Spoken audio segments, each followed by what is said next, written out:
Seaweed, previously the unwanted guest at your beach party, is now increasingly associated with sushi, superfoods, spa treatments, and among scientists at least, solutions to climate change. Even invasive plants like the water hyacinth, which has caused so much problems in Nigeria, has been found to be useful.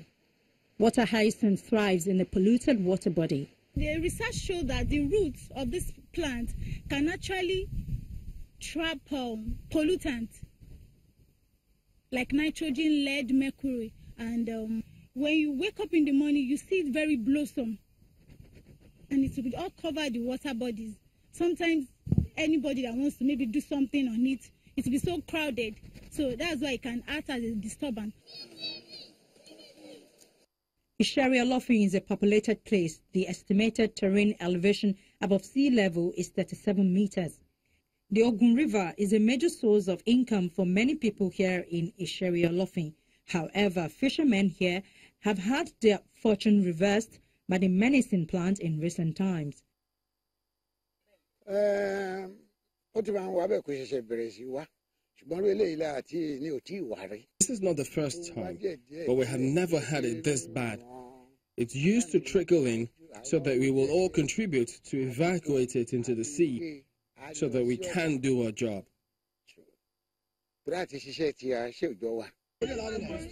A team of scientists from the University of Lagos conducted a research to assess the water and sediment of Ogun River at Kara Abattoir in 2014.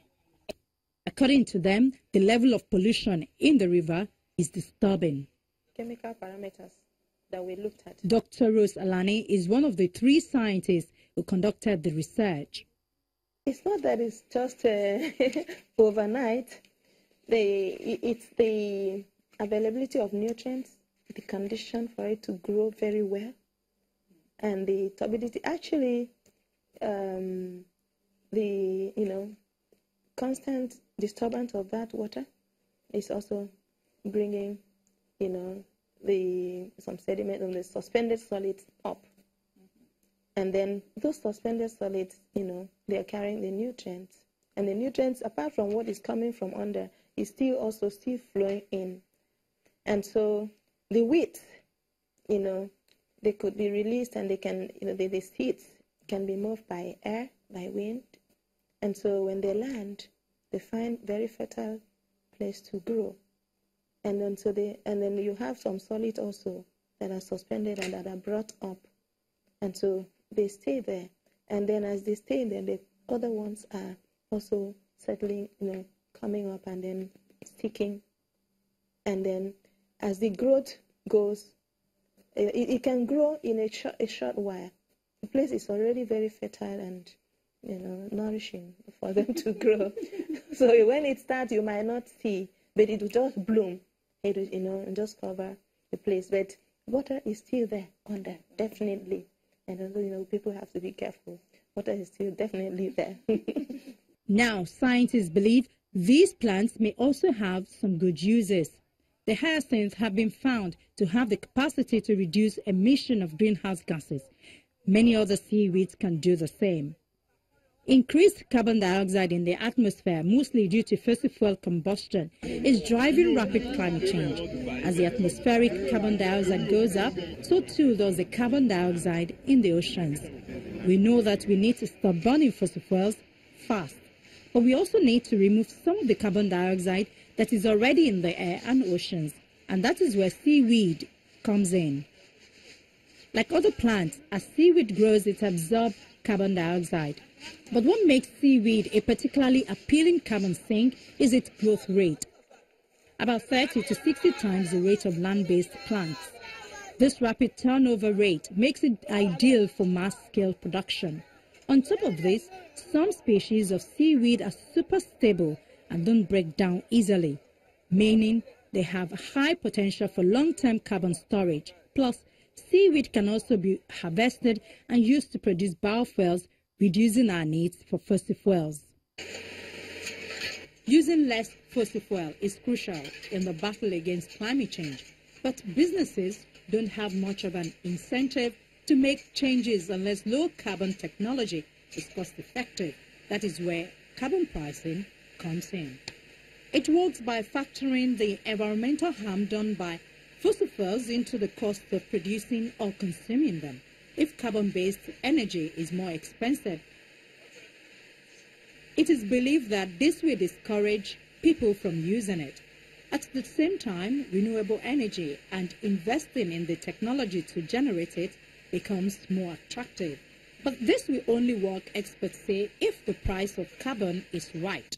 If it is too low, it won't discourage businesses to use less energy or switch to renewables. If it's too high, some economies may not be able to absorb the cost. You will see people had all sorts of cooking oil and things like that that are not contributing to the, destruction of the ozone layer. People talked about designs of houses that, conserve the energy and things like that. So there are different kinds of systems.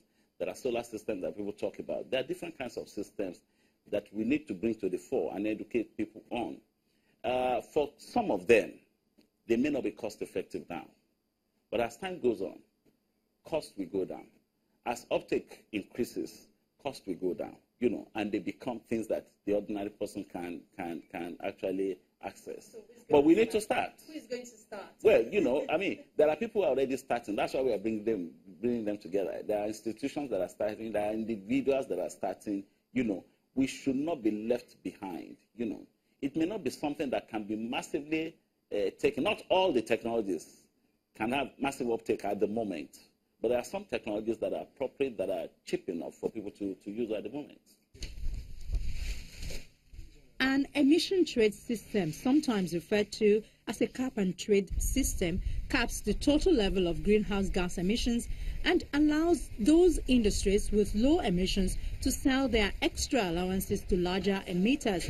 By creating supply and demand for emissions allowances, an ETS establishes a market price for greenhouse gas emissions.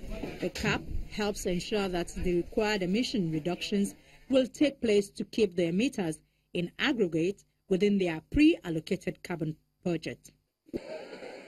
Seaweeds are one of the most important living resources of the ocean. In spite of their wide applications in food and feed industries, they have gained importance as medicinal sources because of their high healing, antimicrobial and antioxidant properties. And with the pulp, you can do so many things. The pulp we have produced with paper, you can get your cellulose from the pulp, the cellulose. You can get your glucose, bioethanol, from the cellulosic fibers. Like I told you, the cellulose polymer of glucose, the fermentable sugars, it can really be hydrolyzed to produce bioethanol. So there are a whole lot that one can really turn this waste into. At the end of the day, you'll be able to achieve a situation of from waste to wealth creation. Researchers have estimated that if 9% of the world's ocean surface were used for seaweed farming, we will be removing 53 billion tons of carbon dioxide from the atmosphere, and that's just from the absorption of carbon during the growing process. If that seaweed was then harvested and processed, it could also produce enough biofuels to replace all of today's fossil fuel energy needs. The nutrients left over from this process could then be recycled to assist with further seaweed farming. And it doesn't stop there. Seaweed farming can also produce safe sites for breeding fish populations, as well as reversing ocean acidification. The technology that is needed to achieve this level of global seaweed farming is already available and in use. However, at much smaller scales, seaweed farming is well established in Asia, and China is leading the way with hundreds of square kilometers of seaweed farms off its coast. The technology is slowly expanding into other regions. If seaweed can remove carbon dioxide from the atmosphere and also reduce fossil fuel dependency by providing a sustainable source of biofuels, more researchers are hoping to see more of it in the future. That's our program for the week. Thank you for watching. You can send your comments or questions by writing to Earthfile@channelstv.com. You can also view this episode or any other episode of the program by visiting our YouTube channel, youtube.com/channelsweb. Click on the playlist menu and then click Earthfile. From me, Ayola Kasim, and the rest of the Earthfile crew here in Lagos, it's bye for now.